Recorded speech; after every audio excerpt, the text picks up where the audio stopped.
What is going on, guys? Papa C back with another video for you guys, and today I'm bringing you another worst Pokemon video. In this series, we'll be taking a look at some of the worst Pokemon in the game, discussing if they are completely useless or if they have some sort of viable use. Each Pokemon will be rated on a scale 1 to 5 based on their offense, defense, versatility, move pool, and viability. If a Pokemon doesn't excel in any of these categories, then it is deemed to be one of the worst Pokemon. If one of the Pokemon discussed in this series happens to be one of your favorite Pokemon, I'm sorry, but just because a Pokemon is your favorite doesn't mean that it's safe from being in one of these videos. If you guys enjoy this and you want to support the channel, make sure you subscribe and leave a like, and also comment down below letting me know what Pokemon you want to see featured on this series in the future, and don't forget to check out the playlist to see all of the videos in the series so far to see if a Pokemon you want to see featured has already been featured or not. This episode is going to be a little bit different than the usual ones. We're going to talk about one of the worst legendary Pokemon.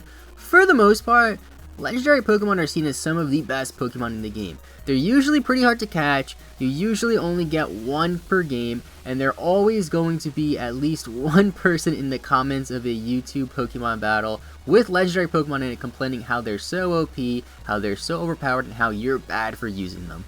Some people think that all legendary Pokemon are amazing and OP, but that is not the case, especially for Pokemon like Articuno.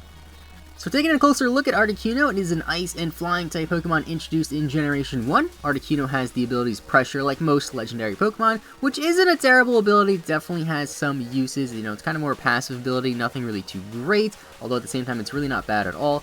And it also has Snow Cloak, which is pretty gimmicky and it's kind of virtually useless. Articuno is also one of the first legendary Pokemon to be introduced in the game, and Articuno is the worst of the Kanto bird trio. Zapdos has always been a very popular Pokemon, especially in Smogon play, while Moltres hasn't been as good, but it has seen some spotlight in VGC regionals in the past, and Articuno is, well, just one of the worst legendary Pokemon. Taking a look at Articuno's stat line, we have 90 in HP, 85 in attack, 100 in defense, 95 special attack, 125 special defense, and 85 speed. This stat line doesn't seem horrible, especially if you compare it to some of the other Pokemon we've covered in this series, but if you take a look at all legendary Pokemon as a whole and compare it to Articuno, it is no surprise why this thing has been in the lowest of low tiers for quite some time now. In traditional worst Pokemon fashion, let's take a look at the positives and negatives, starting with the positives since there's usually less positives than negatives. So Articuno actually has some decent bulk, it has some okay defensive stats, it's really not the worst, it definitely is viable, 100 in defense, 90 in HP, 125 in speed def is amazing, there's definitely some good bulk stats there. Articuno also has access to some cool utility moves like Defog, Tailwind, Roost, and Haze to bolster its move pool a little bit and help it be a little bit more versatile. 95 special attack is also decent for Articuno, especially considering you'll be mostly running it as a bulky Pokemon. Having a pretty decent offensive stat at 95 with no investment can actually do some damage. 85 speed is also okay, especially considering you are going to be a defensive Pokemon most of the time again. You will outspeed some other defensive Pokemon, and being Choice Scarf with 85 speed isn't a horrible idea. So now on to the negatives. Articuno might have one of the worst possible defensive typings, being 4 times weak to rocks and having useless defog essentially, because if you send your thing on stealth rocks, they'll take half health and then you'll defog them away and then you have a half health Articuno. It also has a pretty shallow move pool, but to be fair, it is comparable to Zapdos and Moltres. However, Zapdos and Moltres do have some better options, especially offensively. Its hidden ability is pretty useless, especially considering that Zapdos and Moltres have Static and Flame Body respectively, which are pretty decent abilities, especially if your opponent has a lot of Pokemon that make contact. Articuno is also pretty much outclassed defensively by things like Avalugg and Cryogonal, which are in the same tier as Articuno as of Gen 6, because currently for Gen 7 we don't have a PU tier. And the thing that makes Articuno and Cryogonal a little bit better is that they don't have that flying typing, meaning they take less damage from Stealth Rocks. They are both defensive Ice-type Pokemon, and they have a Rapid Spin, which is all around just better than Defog. They don't have the same offensive pressure, but there's some other better offensive options if you want an offensive Ice-type in a lower tier, such as Pokemon like Baratic or even Glaceon would be better options. There's also pretty much no way to utilize Snow Cloak in Generation 6 with Articuno. This might change with Gen 7 because Vanillux does get Snow Warning now, which will summon the Hail for Articuno. However, with Vanillux getting Snow Warning in Gen 7, that might be enough to bump it up a tier out of PU, meaning you won't be able to pair with Articuno in PU, meaning you're kind of forced to run manual Hail with this thing, which is not nearly as good as a Pokemon with an ability that summons Hail, of course. So moving on to past generations, Articuno was introduced in Generation 1, and it was definitely better in the Game Boy Color generations due to there being less Ice types and no Stealth Rock's pressure.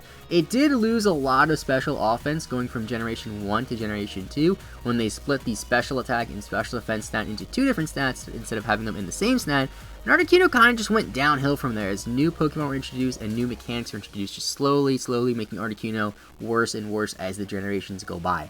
Now let's get on to the ratings. These ratings might be a little bit higher than other Pokemon in the past.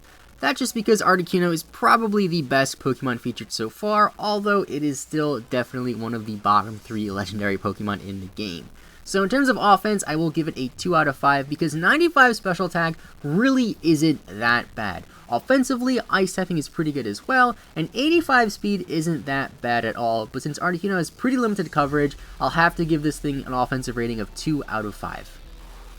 For defense, I'll give it a 3 out of 5 because stat-wise, Articuno does have some pretty good bulk to it. 125 special defense, 90 HP, and 100 defense is all pretty good.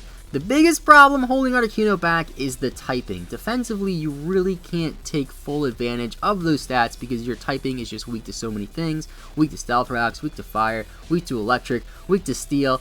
Lots of bad things going for Articuno defensively. You're also resistant to Bug and Grass, which really isn't that relevant. You're immune to Ground, which is kind of nice, but I can only give Articuno a 3 out of 5 defensively because of this, purely because its stats are just pretty high.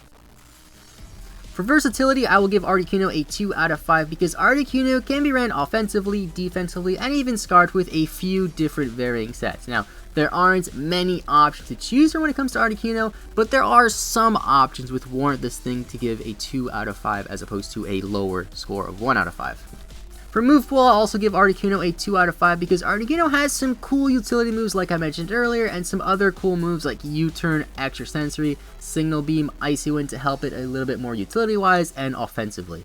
It also gets access to Bubble Beam now, which is somewhat relevant because it is Articuno's strongest Water-type move currently. This can be accessed through the Virtual Console games of the Generation 1 games on the 3DS, which is kinda neat, so I will give it a 2 out of 5.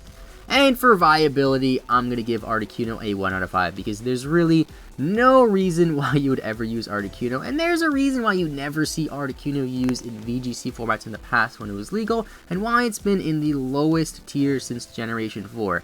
There are just better options when it comes to using Ice types over Articuno. So in closing, Articuno is a pretty bad Pokemon. Even if it wasn't a legendary Pokemon, it wouldn't be safe from being featured on the series because it is still a Pokemon that's in the lowest of lower tiers. There may be 1 or 2 legendary Pokemon worse than Articuno, but Articuno is definitely in the bottom 3 when it comes to worst legendaries. If you guys enjoyed this video and want to support the channel, make sure you leave a like and subscribe, and don't forget to leave a comment down below letting me know what Pokemon you want to see featured on this series in the future. Keep in mind, I only make about 1 of these videos a week, so they do take a little bit of time to make, so I can't make multiple videos a week, so if your suggestion doesn't get brought up right away, I do apologize, but be patient, and I'm sure I'll get to it eventually. So thanks for watching, have a good rest of your day, I will see you guys next time, and bye-bye.